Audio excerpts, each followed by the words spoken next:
Por que o Criador matou Uzar diante da Arca da Aliança quando ele a toca para impedir que ela caísse de cima da carroça? Nesse vídeo vamos ver alguns motivos que levou o Criador a fazer isso naquele exato momento. Pegue sua Bíblia e vamos examiná-la juntos depois da vinheta. Enquanto isso, deixe seu like, é de graça e nos ajuda bastante.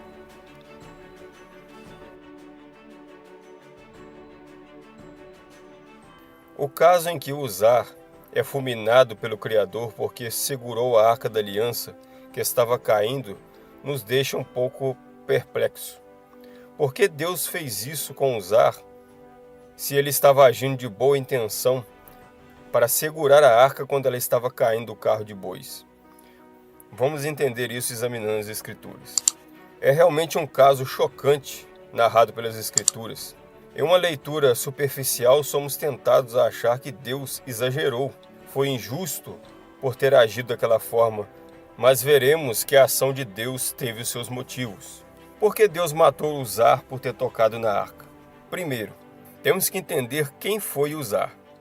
Uzar é citado como sendo filho de Abinadab, em 2 Samuel, capítulo 6, versículo 3. E puseram a arca de Deus num carro novo e a levaram da casa de Abinadab, que estava no outeiro. E Uzar e Aiô, filhos de Abinadab, guiavam o carro novo. Esse Abinadab é aquele citado em 1 Samuel 7, versículos 1 e 2. Então vieram os homens de Kiriat Jearim e levaram a arca do Senhor à casa de Abinadab, no outeiro, e consagraram Eleazar, seu filho, para que guardasse a arca do Senhor.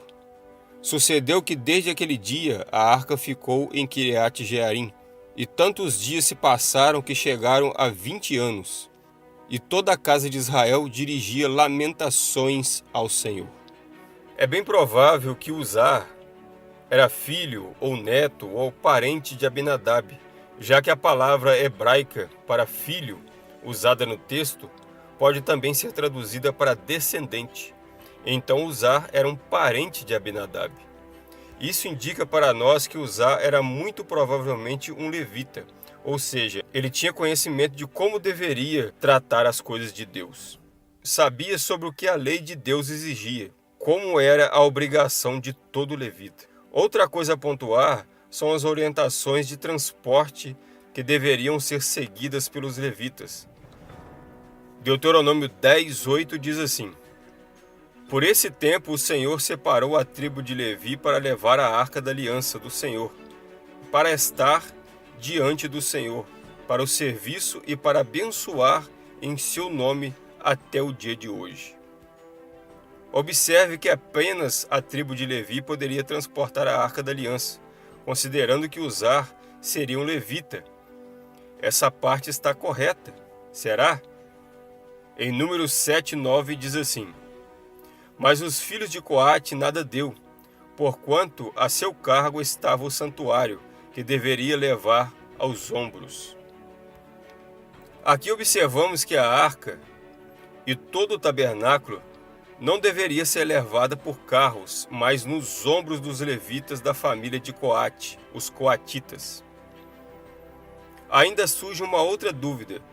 Será que Uzar era da família dos coatitas, que eram os designados para levar a arca? Não temos como saber com certeza, mas a julgar pela punição que recebeu, pode ser que não. Para mais detalhes, para saber como deveria ser transportada a arca, nós temos que ler Números capítulo 4, versículos do 1 ao 20. Dito essas coisas, podemos compreender agora algumas coisas que podem nos ajudar a compreender melhor a ação do Criador. Vejamos o texto onde o Criador fulmina Uzar, que está em 2 Samuel 6, do versículo 6 a 7. Quando chegaram à eira de Nacon, estendeu Uzar a mão à arca de Deus e a segurou porque os bois tropeçaram. Então a ira do Senhor se acendeu contra Uzar, e Deus o feriu ali por esta irreverência, e morreu ali junto à arca de Deus.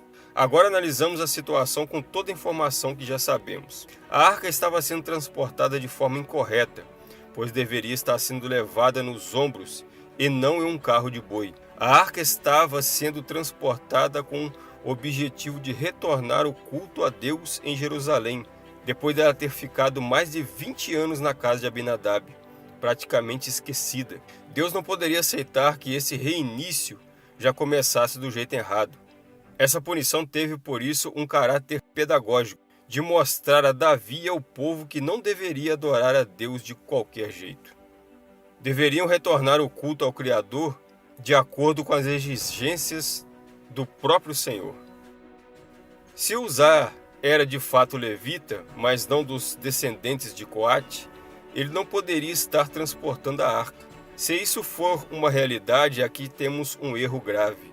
Mas considerando que ele fosse coatita, não sabemos ao certo, e que tudo estivesse certo nessa parte de descendência, ainda mais assim ele deveria observar as instruções na lei de Deus com mais empenho, já que se dispôs a fazer esse transporte e era da família responsável por esse trabalho durante várias gerações. Apesar da aparente boa intenção de Uzá, podemos observar que no todo da situação temos uma série de erros.